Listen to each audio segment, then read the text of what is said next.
This is Darren Ng. I'm the new executive director of Lava, and this I think is our third edition now of Global Lava since I've come on board.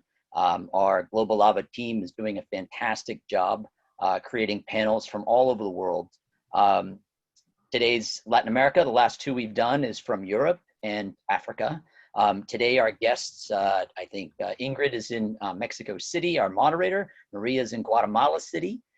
Claire is in Argentina, and Nora May is all the way from Los Angeles. So I'd like to just introduce you to Lava if you don't know Lava yet.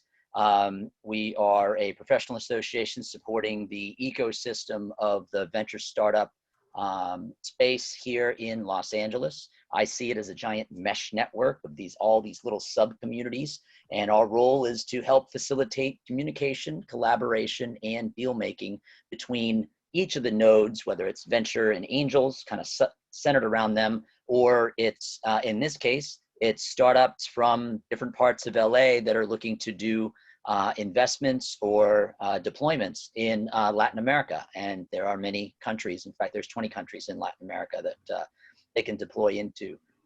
We have some other upcoming events. We have many other communities. We have Lava Bio, which is biotech, medtech, et cetera. We have esports and gaming. We have Women in Lava. And in fact, today's panel should be a Women in Lava panel also, because it's an all women panel, which is pretty exciting too. I will, only one other thing I really want to talk about is the upcoming Meet the VC event. If you are an entrepreneur and you're joining us today and you are seeking funding and you're looking to understand better the landscape of investors and investment opportunities, go and sign up for our Meet the VC event coming up in late September. I believe we're moving the date to September 29th. And you'll get a chance to meet with a whole host of VCs who will actually pitch to you. You don't get to pitch to them, but they get to pitch to you. So go ahead and on the website, lava.org, and check that out. And then without further ado, I'll skip the history of Lava and get right into it because we have a fantastic panel. I would like to recognize Michael and Sharon, our two co-chairs of the Lava, Global Lava community. And I'm asking them to turn their cameras back on. They should be able to do that themselves. Here they are. Thank you guys for putting on today's event and being such a robust community. One last plug I'll put out there is if you're interested in sponsoring any of our events, we'd be happy to have you. Feel free to contact me or Sharon or Michael about sponsoring Global Lava, or myself for sponsoring Lava as a whole. Thank you all. I'm going to depart and I'll be in the background. Thanks, Darren. So this is Sharon. I just wanted to say just a few words. I work for the Grenoble area and the Auvergne-Rhône-Alpes region in France. It's a very high-tech hotbed, and I help people to understand opportunities to do business there, and I also help people with their network when they're coming from those areas here in Los Angeles. So I'm the co-chair of Global Lava. I'd like to thank Michael for doing the heavy lifting on this one. I just wanted to encourage everyone to join Lava at lava.org, and also join the LinkedIn groups. There's the Los Angeles Venture Association LinkedIn group, and there's a Global Lava page as well on LinkedIn. So enjoy, everyone. Thank you. Thanks, Sharon. Yeah, doing the heavy lifting was no pain. I've lived and worked in Latin America. I think more than any other region in the country, we have a connection here in Los Angeles and California, and even U.S. wide. So I just want to welcome everyone to this month's panel. We've done the EU and UK, and the second one we did was Africa, which has 7 of the top 10 fastest growing markets in the world. Check out the pages on lava.org. We'll have more of these on Middle East, North Africa, Canada, Asia, Southeast Asia, etc. So, this is not to be biased, but this is probably my favorite one that we're going to do. There's so many reasons to expand to Latin America. We have the socio-cultural similarities. Every major metropolitan here in the United States has a reservoir of experts who are passionate about business and everything Latinx. We have some really great free trade agreements that not only deal with tariffs and taxes and things, but they also provide protection and guarantees that you're not going to find in other regions of the world. And we also have the new USMCA, the United States, Mexico, Canada agreement, which is pretty exciting as well. Latin America has developed markets like Chile and Argentina and Colombia. And it's pretty exciting to look at some of the other ones like Guatemala, which is by far the largest in Central America. And some of the cannabis policy changes that are going on in Uruguay. Nobody really thinks of them, but a lot of things to be excited about. I think more than anything, having lived there and worked there, it's just fun to do business with Latinos. I think they do things for the right reason, and certainly same thing with the way they do business. So today we're going to go through a format addressing three things. One is the opportunities that exist there for companies or investors who are supporting companies in their growth strategy and growth trajectory. And then we're going to talk about with whom to partner and how to partner with them and what are some of the strategies and methodologies of making that market entry. And of course, the finance and funding aspect will be the third. So we have panelists from Argentina, Uruguay, Mexico, and Los Angeles. Thank you, Nora May, for being our Angelino representative. And I know she's going to introduce herself, but she's very understated, and humility that comes with maybe having master's degrees from MIT. And as I said earlier, it's an understatement to call her a leader here in the Los Angeles ecosystem. So thanks for lending your experience and expertise. So with that, I will introduce Ingrid, who will be the moderator. I'll just start by saying I was communicating via email with someone from the United States State Department, and they noticed that we were doing something, and they were emphatic about saying, "I'm so glad you're working with Ingrid."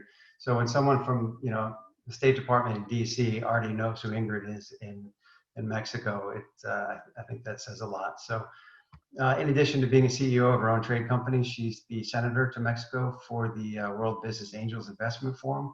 And she's also the national chapter president for the Organization for Women in International Trade. So with that, I'll raise my Argentine Malbec. It is a happy hour, and I'll turn it over to you, Ingrid. Thank you.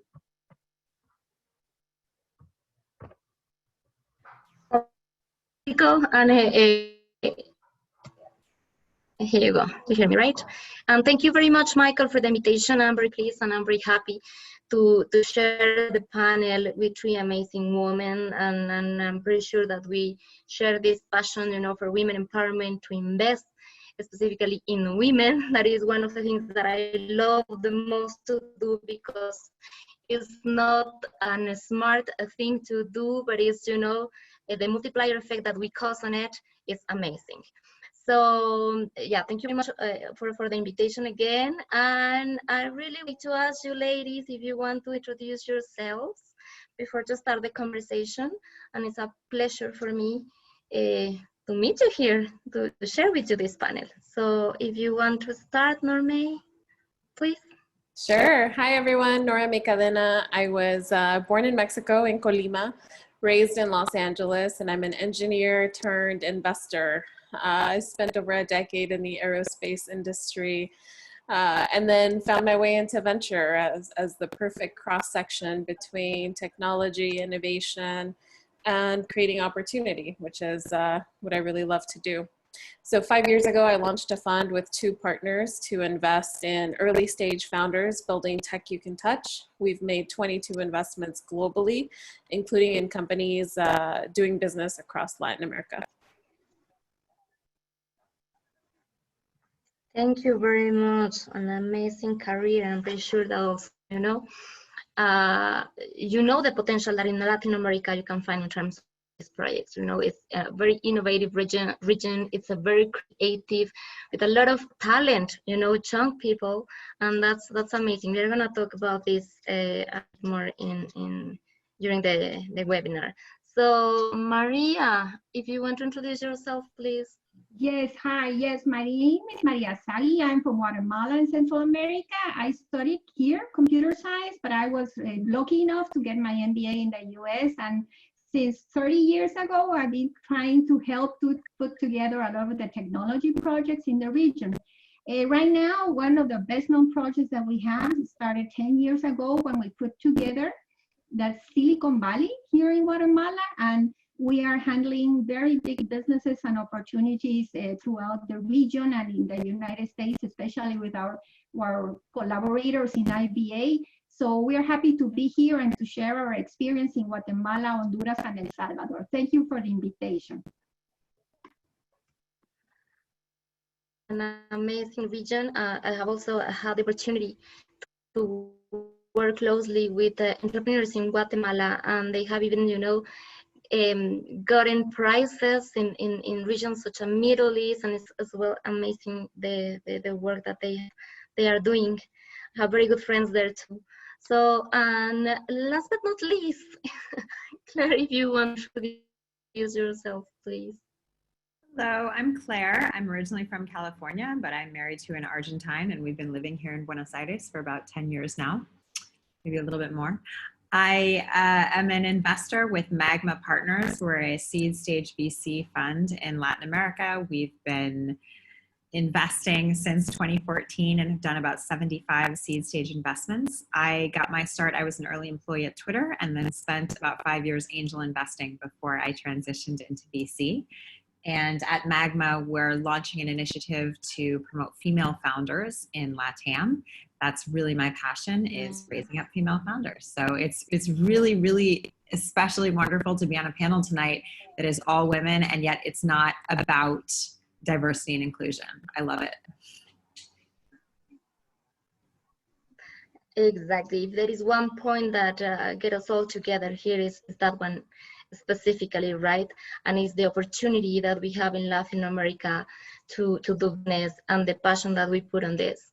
So, and in terms of talking, Jamor, getting into the topic this afternoon, in terms of opportunities for investors, but also for companies based there in this.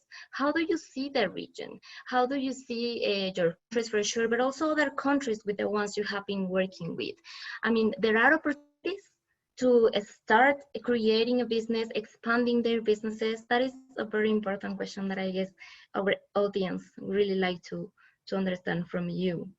If you want in the same order, Norme? Sure. Or we I'm happy to start. Yeah. My team, my team was particularly interested in Latin America, where we believe that infrastructure improvements are triggering opportunities in both enterprise and consumer hardware. Now, our team specifically was investing in this tech you can touch or hardware manufacturing. But we made 2 investments in this space, one in a smart home IoT company based in Mexico, and the other in an intelligent platform for energy storage based in the Bay Area with customers across Latin America. So, the one in the Bay Area specifically is a female founder from Guatemala. So Guatemalan American, Maria, I wonder if you know her. And they design, manufacture, and service energy storage systems that provide this critical infrastructure in the telecom industry. Company's doing great. They've had incredible growth. They raised a Series A from a strategic partner and will go out and raise a Series B soon. I've also seen interesting companies in the mobility space. And if you look at the LAVCA reports, they talk about opportunities in healthcare, education, and logistics. I'm part of this We Invest WhatsApp group. Any ladies here also part of that group? Yeah, I knew I recognize names.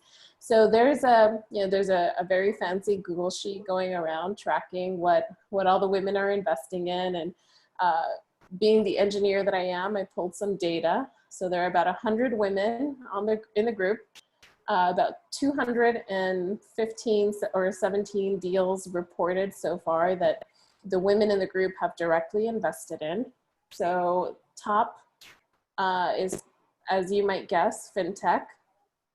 Fintech represented 18% of the investments. EdTech, education tech represented 7%. And then we had SaaS, marketplace, healthcare, and then a bunch of stuff tied below that. So those are the interesting things I'm seeing. the ones you are working with. Yeah, education nowadays and all that is related to marketplaces. For example, here I got the opportunity as well to invest in one marketplace led by a woman, and I can say that they are growing quickly. But it's just, you know, they just need this I call it, you know, to put it like this, and then it's growing like the foam. So it's amazing. And in five words that maybe we can summarize that is like fintech, education, healthcare, infrastructure, and which is the other sector, Norme? More than those four: education, fintech, Yeah. healthcare, Infrastructure. infrastructure. Yep. The more like the ones you have found that there are opportunities, right? It's important to know that. And what about Guatemala, Maria? And what about your experience there? Well, in general, in Central America and Latin America, yes, we do love the high end in terms of fintechs, and that's where we have made a lot of money. To be honest with you guys, we have received money even from PayPal, invested in our countries in these terms, in apps and things that are very sophisticated. But I was just recently in a TV interview, and we were talking about also creativity, the orange economy that they called. The orange economy is a term that in Spanish is very usual. Pero in English it's kind of complicated to explain, but it's everything that has to do with creativity.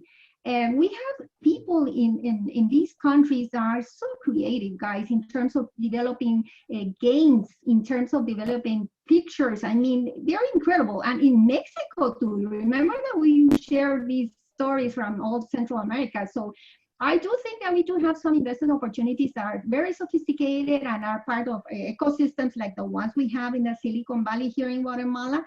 But there are also other type of, like Nora was saying, that we should also take into account, okay, that are on the other end and are providing solutions that are very needed, especially in this type of situation we are living under the pandemic, okay?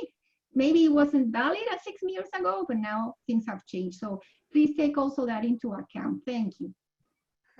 Thank you for your comments. And actually, yes, the IDB, the Inter-American Development Bank, launched a contest for Latin America for the development of and it's pretty true. What we have the most here, I guess, is creativity.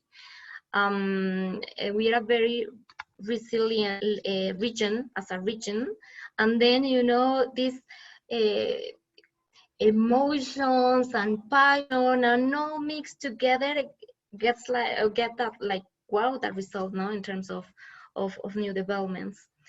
And what about you, Claire? What could you tell us about this?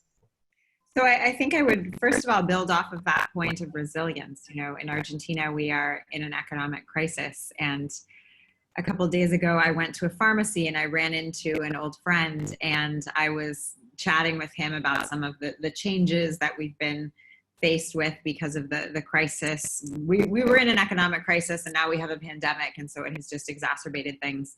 And, you know, he says to me, well, we Argentines, we are experts at crisis. And I find it so real and so true. And it's something that I hear a lot. I grew up in California. I did not grow up here.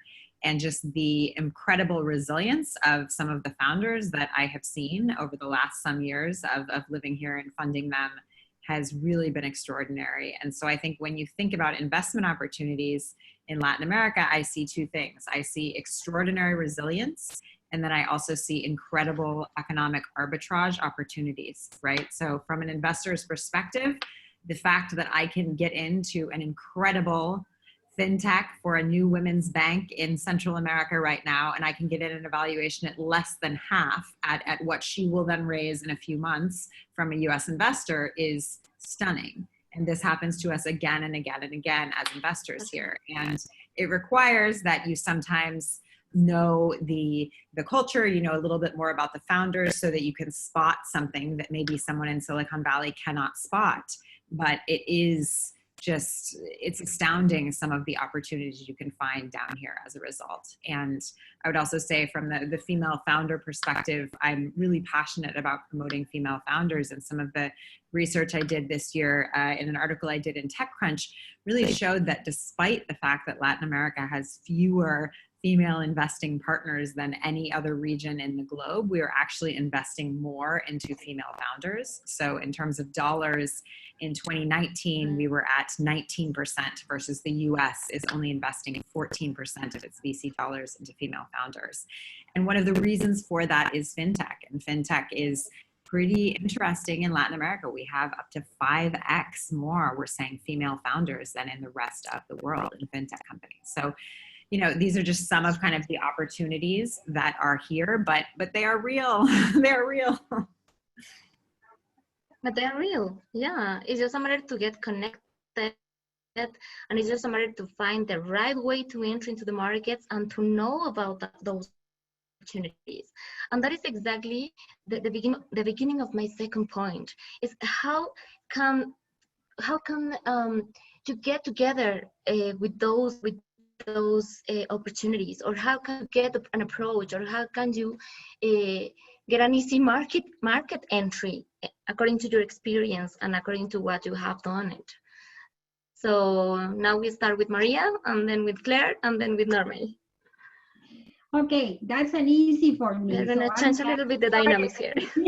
No, we have worked very much, Ingrid, here to put together an ecosystem to make that easier. That is why we develop these type of places where you can have incubators, accelerators, maker spaces. You can have seats. We have a filter so that we can make sure that if Claire wants to invest, she's not going to get into trouble and everything. We have lawyers. The government is sitting there so that they don't complain about anything. So it's very important. It's happening in all over Latin America, is developing really what the ecosystem should be for that to happen. That's why we work a lot in what we call innovation hubs, which are places, some of them are very big. For example, the one that we have, it costed like $20 million, okay? It's not a small one. We have also one in Honduras. So, but there are also small hubs that are like a cafe somewhere in Antigua, Guatemala, where everything is happening in technology. And those are the places that we know where they are already, and we can make sure that you can access via the right connections and with all the safety that you need in all type of situations for working in another environment. But we are used to that, and we've been doing it for 10 years. So I guess by now we almost know what we're doing, okay? That's perfect. I appreciate. Thank you very much. And what about you, Normie? So I'm in Los Angeles. I'm not on the ground in Latin America, but I'm also a big ecosystem person. You know, I saw firsthand the value that our innovation lab here in Los Angeles brought to our founders, and even to teams and entrepreneurs we didn't invest in, right? That network effect was critical. So I think in particular, organizations that are networked across various countries make the best partners. And I think about my friend, Rob Bryan, who may or may not be in the audience, with Growth Hacks and his network across many countries. And so I think those types of folks make the best partners, people who are leading with empathy, with trust, and folks who have the community mindset and want to do the right thing for founders. Absolutely. And you know what? To have a local partner, it's very important. It's very important because at the end of the day, it's gonna help you on how to navigate sometimes, you know, with the legal things or the procedures or the state, because at the end of the day, I can talk on behalf of Mexico. And here, for example, every single state has different regulations in terms of entrepreneurship, in terms of investment. So you might need to find the right local partner in order to make it happen. Otherwise, it turns complicated. So what about your experience, Claire? I will say, so one of the things that I'm kind of been really encouraging some of my friends in the past couple of years is having people not start thinking that investing in Latin America is too complicated, because it really isn't. In the sense that, you know, yes, there are regional differences, there are regulatory differences, and that's why I'm not starting a fintech, because I'm going to let those fintech founders deal with those regulatory differences. But in terms of being an investor, you're pretty much looking at a US structure. And as a founder in Latin America, most founders are pretty much all going for US structures that US VCs and US angels and European angels and European VCs are very comfortable with. And so I feel like in the last couple of years, you know, when I have brought a great deal to a friend who has maybe never done a deal in Latin America before, she has said something like, oh no, you know, this sounds weird. And then as soon as you know, start saying Delaware, everything gets calm again. So I would just encourage folks to realize that investing, the actual process, the logistics of it, is pretty much the same as what you've already done in the US many times over. Yeah, and actually, when we, it's so funny because at the end of the day, you know, some of our that we have had, they think that doing business in Latin America or invest in Latin America is quite easy. I say, no, but you are very warm and you are very, you know, open, and you say yes to everything. Of course, we say yes, but we don't say when, right? And sometimes that is a difficult, you know, this is a difficult part to explain or to understand the other side. Because if I say yes, it's yes now, okay, where I'm gonna sign, right? But after it's like, okay, you told me yes, but then it's when. So that is specifically why I say that it's very important to lead and to walk up, to work with a local partner. It's gonna tell you how to make it happen. That they have, because it's very important in Latin American markets to have contacts. Right, because sometimes if you have contacts, for example, I will put an example. We receive an investment deck the day before yesterday. It is a Mexican company and a very creative company. They create, well, it's like, wow, the solution that they have to fight COVID. And I'm the director of World Business Association. I just put it on the group, on the WhatsApp group, and we already received 4 proposals. And it's like amazing, but it's just because I'm part of this group. Could you imagine? I mean, they came to me, and when I read it, I was like, wow, I love this proposal. I will just share it. I share it now. You know, there are two VCs that they are already evaluating the proposal. So, and the other 2 is like, okay, we're gonna discuss this more because we have these questions and these questions and these questions. But it's like, it's very powerful. The networks are very powerful. And coming and coming from these networks, you know, or coming from that perspective, it's like, how do you see that companies in US that don't have those connections can get into them?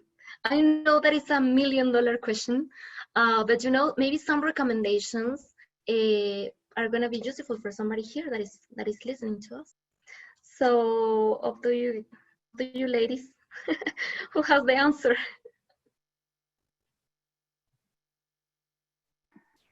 If I can comment, I love networks, okay? I've been putting together networks for 30 years, okay? And people didn't understand at the beginning what I was doing. You should look at my LinkedIn right now, okay? I'm surprised that I have so many friends, okay?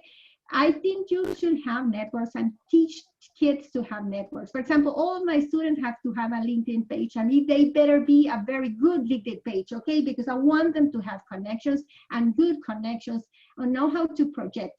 We love to do networking. And I learned a new word in the US. It's a synergy thing, that you sit down and do events and you invite Claire and this and that. And that's the way you do it, but you do it for 10 years. And when that happens, like Nora May was saying, we have an ecosystem and people, but we have to teach them to be that, because people in Latin America are very shy English. They don't want to talk to people. They don't want to give their phones. They are so ashamed of saying what they are good at. And that's one of the things that I learned in the yes. You have to be confident and assertive, at least try to say what you do and what you want to do. But that's very important to teach our youngsters right now. And I think we did a very good job, too much of a good job, because now we can stop them from talking, okay? But that's the way we do it here, and it's working for us, and I hope it can help you guys too. Thank you. I agree with you that in Latin America we are still like thinking over, you know, that thinking too much on should I get in contact with or not. What I say to my mentees and what I say to my, you know, because I also lead the Academy for Women Entrepreneurs in Mexico, that is the White House initiative. Every single time, the first class that I say to them is like, you should do it. It doesn't matter if it's not going to answer to you. It doesn't matter if it doesn't matter. You just will do it. You just have to do it. And once you do it, you will see. Because at the end of the day, if you are scared, at the end of the day, you are scared just about to be scared. You know, it's like it's not a matter of just do it, jump on the river. And yeah, that's for sure something that we might need to work on, or we are maybe working on, no? Because there are also many entrepreneurs and many people here that's like, okay, I'm just gonna jump, I'm just gonna take this opportunity and we'll see what's gonna happen. It's not failing, you know, because now this is like another discussion maybe, because there is an institute for failure already. And at the end of the day, what they teach you there is like, it doesn't matter. So you're going to learn from the experience. And that's the most important part. So what about you, Claire? I know that you want to comment about this. I'm thinking, I'm forgetting the initial question. We were talking about networking and how you find those connections in. Is that right? Yeah. And how do you get into this network if you don't have any contact here and if you are interested in the region, for example? Sure. I mean, if you're interested in terms of becoming an investor, it is similar to the US, where probably the easiest way is to just become a limited partner in a fund that already has the connections. That would be sort of the fastest way if you just have capital and you want to get into funds. If you want to be investing on, you know, yourself, if you want to be directly involved, then I would agree with what Maria is saying of looking into those innovation hubs in a city, or those accelerators are the earliest. Those are the best ways to get in as early as possible. If you really want to be personally involved, you really want to be writing those checks individually, and you want to be mentoring those founders. And a lot of times you'll see a lot of those innovation hubs also, if they're not formalized, they are popping up around business schools a lot of times, around entrepreneurship programs in local business schools. Yeah.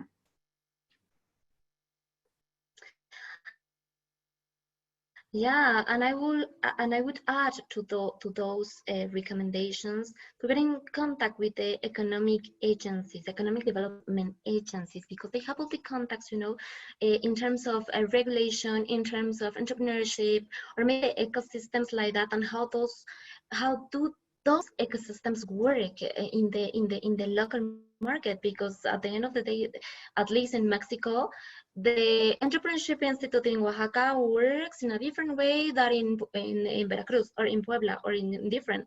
So yeah, it's also to be hands on hands with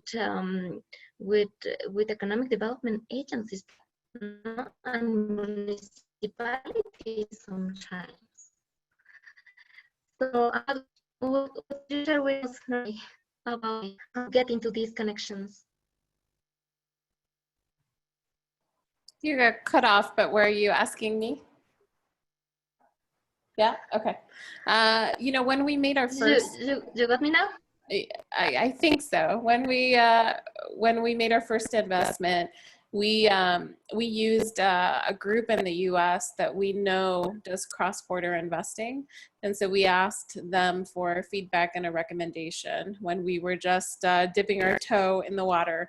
Now, since then, we're a lot more comfortable at reaching out to folks who are in various countries and trying to get a sense for what they're investing in and what they're saying. So now we're working directly. When we first started, it was easier to work with other folks in the US and just figure out what are you seeing, what are some of the challenges and opportunities.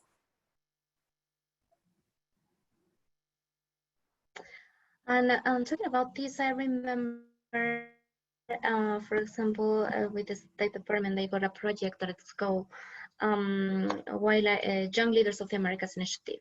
And people from Latin America are going to US to a specific, you know, different organizations, associations, private companies.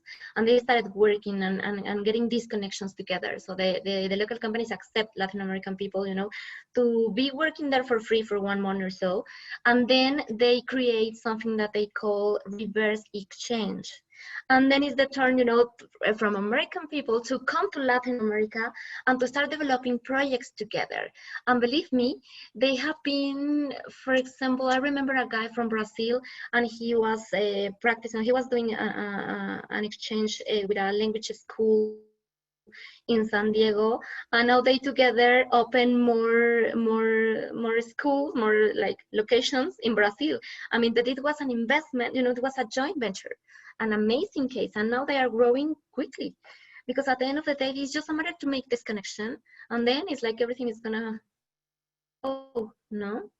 And talking about investment, because at the end of the day, if you want to be international, if you want to expand operations, if you want to have presence abroad, you need funds and you need investment. So what have you done in that case, ladies? How you support companies, or do you offer any kind of funds, any kind of money to the companies that are approaching you to expand operation, and it's more to other projects? So who wants to start? I can start here. So, we did make investments in global companies. I think there are a few forces working in favor of companies across Latin America. The first one is Latino investors in the US are organizing, right? The Latinx VC organization launched in late 2019 with a mission to grow the number of Latinos in venture in the US, to do a better job of sharing deals, and to do a better job of helping allocate capital to funds led by Latinos. And so one example of this at work is that, I recently met a founder in the mobility space. I really liked what they were working on, but we were not deploying capital. So I introduced the founder to a few other Latino investors I know. One of them ended up investing and brought another Latino investor along. And so at the end of the day, they got investment, Mexican company, US investors. And that is the power of the small Latino network. So that is one. Secondly, I'm starting to see the micro VC revolution that we've seen in the US. Right? We've seen the number of micro VCs with less than 100 million AUM, just about double every year for the last couple of years. The number was at about 1,000 earlier this year. And so I'm meeting more and more, women, especially across Latin America, who are raising their own funds. And I think this presents an incredible opportunity for founders. Thirdly, there are newish entrants to VC across Latin America, just like in the US. So strategics, family offices, becoming LPs, and also investing directly in companies. So we're asking our founders to really be open-minded when they think about where to get their capital, and to look beyond the traditional VC. And then I think number 4, I just chatted with a Latino founder in Boston, Latino fund manager in Boston last week, who said, I'm investing in Latinos, whether they're in the US or Latin America. So I think this diversity movement across the US is also another big opportunity to leverage for capital. Absolutely, and specifically with Latinos living, because the that you have is like, okay, I'm gonna invest also in my community, right? And I'm gonna help on this on that region. It's like, yeah, we have had some cases about this as well. And I don't know, Maria, would you like to share your thoughts with us? In Central America, things have been a little different because we don't have any help from the government. In other countries, sometimes we get funding from the government. In these countries, we don't have funding. So that's why we usually use private funds, and that's we're putting together VCs and companies. As a matter of fact, all of the things that we've done in the ecosystem are privately owned. And we are looking at always receiving opportunities from outside, from the US. Recently this morning, we received an invitation to present projects for a VC in Israel, which by the way, it's amazing, okay? Because we love Israelis too, okay? So It's, in a way, we have to look at opportunities outside, but we are also trying to teach the government to invest a little bit in their youngsters, okay? Because it's time for them to do something about it, okay? I know in Mexico you're helping you guys a little bit more, but here we need to have. So we've been helping, getting a lot of help exactly from California and New York, especially. We have investors that are very interested in Latin America, and we should take advantage of that, okay? Absolutely, absolutely, and I'm glad that you take this topic on, because I would be pretty happy, ladies, to receive all the proposals that you want to share with me, to share them as well in the World Business Forum. You know, we are looking for proposals, and we have investors from all over the world, and the thing is just to present them as a region, as a country, you know, and yeah, it's what I say to my team the whole time. It's like, for sure, and to my clients as well, it's like, for sure there are money outside. It's just that you need to find a way to get it and to find it, because for sure that there are opportunities. And in Latin America, you know, we are more creative looking for those, because at the end of the day, yes, we don't receive any funding from the government. Maybe we just receive promotion, no? And we really appreciate that.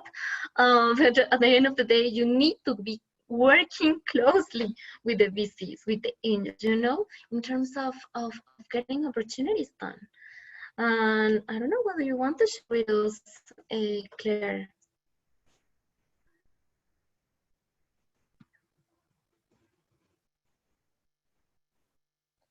Oops. Can you hear me? Because everybody got frozen here. You cut out. Ahora sí, you were gone for a little while.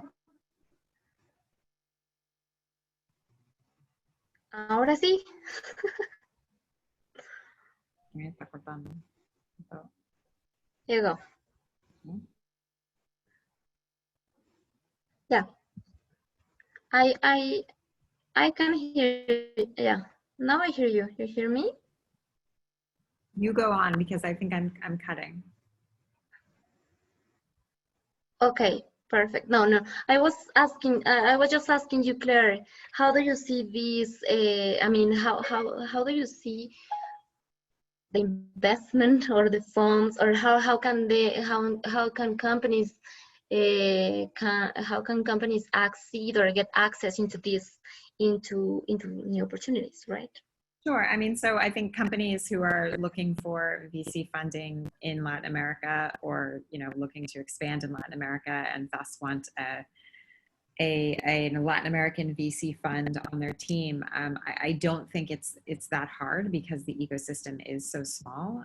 There's probably about 30 funds, I should count, based in Latin America. And so, you know, pretty much everyone knows each other. I do think that there is a challenge sometimes for startups who are based in Latin America, who, you know, are not born and bred in those tier 1 ecosystems, to necessarily understand how to go about getting VC funding. And I think that can be really a challenge. So I would encourage, you know, if you're a startup and you're looking for funding, to again try to tap into, if not, you know, just online resources. If not doing that, then going to your local university and looking at the entrepreneurship and accelerator programs there, because I think that's probably the biggest difference that I've seen with the startups we are funding in LATAM versus the ones in the US. A lot of times the ones in the US, particularly those coming from those tier 1 or even tier 2 ecosystems, they know more about the funding path than a lot of the Latin American startups. Ingrid, can I mention something else? Of course. No, I just wanted to thank, because I forgot to thank the American government, okay? You know that the State Department has given us a lot of money to help local communities, and especially in Central America. And I just want to make you guys know for sure that that money is very well being used. We're putting together the hubs there. Absolutely. And not for much, because these hubs are small, and the youngsters need very little. So that's one of the things that we really use too, and I think it's worth mentioning, especially because of the audience that we have. Thank you. No, absolutely. I am, you know, I can say that we have changed lives completely with the funding that we have received from the State Department, specifically women lives. And believe me, I can see when they start the programs and when they finish the programs, they are a totally different one. Because at the end of the day, is they start with like this, oh no, I'm not gonna be enough. No, I'm not gonna be able to do it. And then they change this mindset, and it's like a revolution. And yeah, for sure, we have gotten such a great cases, and it's a big impact, the one that we are receiving with this kind of funding. And it was a point that I wanted also to mention on the comments that Claire was sharing, and it was more about how how or which characteristics the companies need to have to consider them investment ready. Because we can say we have funds, we have VCs, we have this, but then, and we have companies, but those companies are not ready, even if they have great projects, even if they have, but they need to work on how to sell those projects, right? So which are the main characteristics that you see are the most important, or that they definitely need to have in order to receive or to be able to get funding? Maybe in 3 words, if you can share with us, because our time is running. So maybe Claire, go ahead. So I would say the one thing is there's a difference between being ready and then wanting to build a venture-backed startup. So I would encourage people to just clarify that those are 2 different things. If you want to build a venture-backed startup, and that is basically a determination of the type of growth you anticipate over time, then you can still get funding at a very early stage. But I think that there has been sort of a misunderstanding in recent years about this idea of thinking that venture-backed startups are better than other startups, and they aren't. It's just a different path in your business. So it's just determining what kind of growth you want and then seeing if venture capital is right for you. You asked for a few words. I think for me, vision, curiosity, and dedication. And dedication. And from my What side, about you, Maria? Unfortunately, I come from a banking sector, so I'm very interested in the money part, okay? But still, we think in the innovation, the resilience, and we have a very strong team to help them put together the companies, because we've seen that they sometimes can't do it, okay? So we love to have a good, very profitable, but also resilient company that works, okay? Thank you. Absolutely, and maybe I will add here quickly, if you can hear me, because I see that sometimes I get also like, okay, they need to be, yes, for sure, creative, but they need to be prepared in terms of numbers. Sometimes they don't know how to present financials. They don't know how to, and at the end of the day, when we listen to the projects, it's like the first thing, okay, how much it's gonna be? I have received investment decks without numbers, and I was like, really? Is this one? So we might need to work on that aspect as well. It's very important when you're talking about getting funds. And yeah, our time is we are running out of time. We have some questions here, so. Oh, good. I was going to say, you still have some time. I was jumping in as the executive director only because I get that prerogative. I had a question for the panel. While Ingrid, if you want to take a look at the Q&A that's at the bottom. In some of our other panels in Global Lava, what I've learned myself is that there's a number of funds or maybe investment groups that specialize. So for example, coming in and out of France, there's a particular fund that specializes in bringing European companies into the United States, and they have a very specific model for helping to grow their CPG. A lot of them are CPGs. Is there, in either direction, whether it's coming from the US into Latin America or these Latin American countries coming to the United States, have you seen pathways, any clear pathways? I mean, Claire, you mentioned there's really only like 30 VCs. Is it really that small of a community of VC in all of Latin America? and then I have that prior question about the specialization.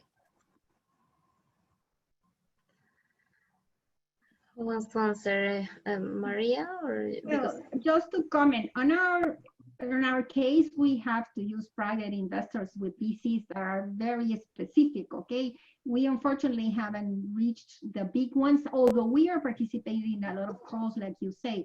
It takes time, especially when you come from Central America. Sometimes you don't have the same level as they are expecting. Okay, but we're working on it. So I'll ask Claire to answer, please, because we don't know the answer to this one. Okay. I'm not sure if I'm correct on 30. I know that there are 25 female investing partners in Latin America, and that represents 7% of all investing partners. I don't know how many firms, maybe 50, less than 50, something like that. It is a pretty small ecosystem, and there are a few sort of main hubs within that where you can find sort of those top tier firms. I think that it is easier than people anticipate to kind of get looped into the small ecosystem that is here. in Mexico it's pretty small as well.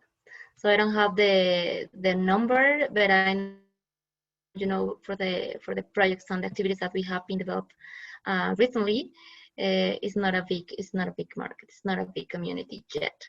For example, in the forum, we are just 5 Mexicans in the forum, 5 groups. So yeah, we are working on it, as Maria said. And there are also family companies or family funds, but still we are working on it. The funding that we are receiving, the most of it is from abroad. So yes, and we have some other questions here. For example, are there any developments or indigenous communities or innovation based in indigenous communities thinking Honduras, Oaxaca, Yucatan?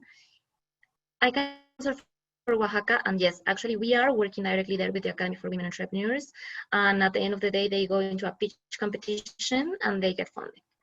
So I don't know, Honduras and Yucatan, the same. We are also working together and with the government of Yucatan, and they are very proactive on those indigenous communities. Actually, one of the ladies that you are going to see in the global She Trades video, that is the faces of She Trades, is one Mexican and is from Yucatan, and she's a honey producer. But it's amazing because this lady, she's producing a type of honey that is with medicinal sense, with medicinal things. It's like wow, because it's the only type of honey in Mexico that is authentically from Mexico, because it comes from medicinal plants, and it's such an amazing project. And actually it's international actually now, but and it's from Yucatan. But thank you very much for the question. And Honduras, I don't know, Maria, if you have any knowledge about Honduras. Yes, I already answered there that we have contacts, especially in the big cities, but if they want to have information, I'll be happy to help them with contacts in the universities, because I'm pretty sure they're helping indigenous communities like every other country in Latin America. Thank you. Thank you. We are a startup, a company, this thing LLC, based in Los Angeles, looking for funding. We are manufacturing natural cosmetic skincare products made with botanical ingredients and natural essential oils. Any recommendation from you? It's hard to provide a recommendation based on just that introduction alone, but when we see a company that's in this space, we ask a lot of questions around formulation. So beyond the type of ingredients, who created the formula and what is their background? Where is this being produced? What is the distribution strategy? The marketing requirement for getting a new beauty product off the ground requires sort of a cult following from day one. So we would be asking questions around the team and their background and whether marketing is a key asset on the team. Those are a few starting points. Yeah, so if you have more questions, you can get directly in contact with Normie. And what is the landscape for joint ventures between US and Latin companies as a growth vehicle? Is it common? It depends. One thing we see a lot these days is you see LATAM startups that are then expanding into the US. I think that is very, very common. So on that side, we see a lot of that. And then I think in the other direction, you also see it. We just invested in LA who is coming down to Latin America as well. So you see it in both directions. I think in the Latin America side, a lot of times with the venture-backed startups, it's perhaps more common. Yes, and actually now it's going to be more common, I guess, you know, with this new relocation policy. Latin America becomes a very attractive region to invest, not just because of the young communities, because the creativity, and also because the costs are very competitive at the end of the day. And then is the USA, Chile, Costa Rica, El Salvador blended, or I can ask them if you want me. No, that's it. I guess. Okay, we got all the questions done, and we have two more here. That is the World Bank and also IFC supportive for trade in destinations highlighted here. Yes, there is a support in terms of trade, but for specific projects, more of them related to infrastructure development.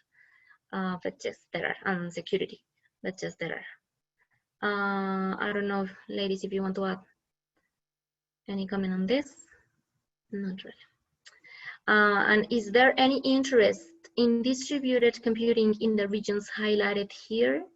In distributed computing, well, we have to consider, or we have to take in mind as well, for example, Mexico is a cluster for computing. Monterrey and Guadalajara, we are very strong in all related to computer development and even in assembling. So, you know, it's hardware and software.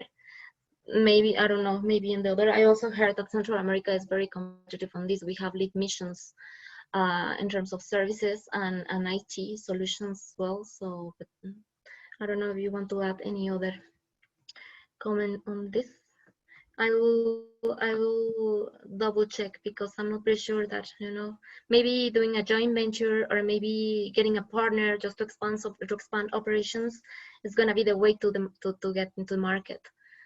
But like distributing, I'm not pretty sure. China is also very, it will be a very big competition, right?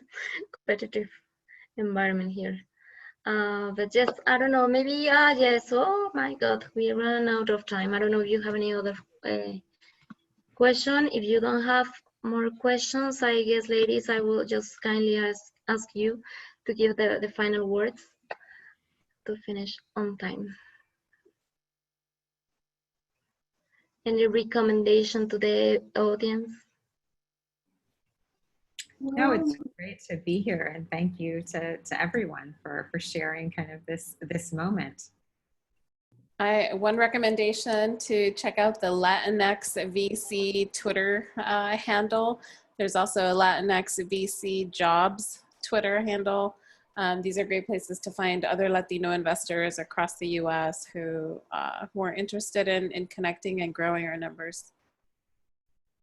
Well, no, thank you. It was a very great time, and I enjoyed very much sharing with you guys. And at the same time, very happy to be collaborating, and we will look forward to doing joint ventures, which is exactly what we need. Okay, so please keep up my email, and we'll be in touch. Thank you. Thank you, Maria. I was going to thank you, Ingrid. Did you have any final words?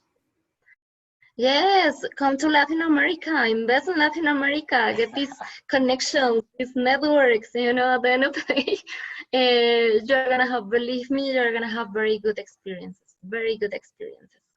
So yeah, it's just a matter of growing together and looking at us at a region, right? Because at the end of the day, we are a region, we are America in general. and that is the important part for me to share with all of you. So thank you very much for the invitation. Thank you all ladies to share this amazing panel, and yeah, let's keep in touch. Absolutely. Well, thank you so much for being the moderator today, and for everyone else who's been on the panel. Thank you. I hope you'll join us again, perhaps either as a panelist or as an attendee in January. I think we're going to circle back to Latin America in the Global Lava format. So we'll be circling back. I know that there's a debate whether or not we should have a Latinx segment of Lava, and part of my argument is that we really should be inclusive with everyone as much as possible. I love the fact today that we had an all-women panel without any intention to have a woman panel. In fact, it's been an all-woman day today. We had another event earlier at lunchtime, and it was all women as well, although that was intentional. We had a female moderator and two female guests on that in cannabis, and so that was great as well. So thank you all. We appreciate you being here. Michael didn't mention earlier, but for any of the startups that are out there, Michael represents IBC, the International Business Accelerator. And so if you're looking for advisement on some of the things that Claire, Norma, and Maria had mentioned with regard to the things that a lot of startups and entrepreneurs don't know venture, because they just know what they see on HBO. And I think we all know that what we all watched on HBO with Silicon Valley wasn't necessarily exactly the right ways to go about things. But in any case, thank you all, and we hope you'll join us again soon. Absolutely. Thank you. Ciao, ciao. Take care.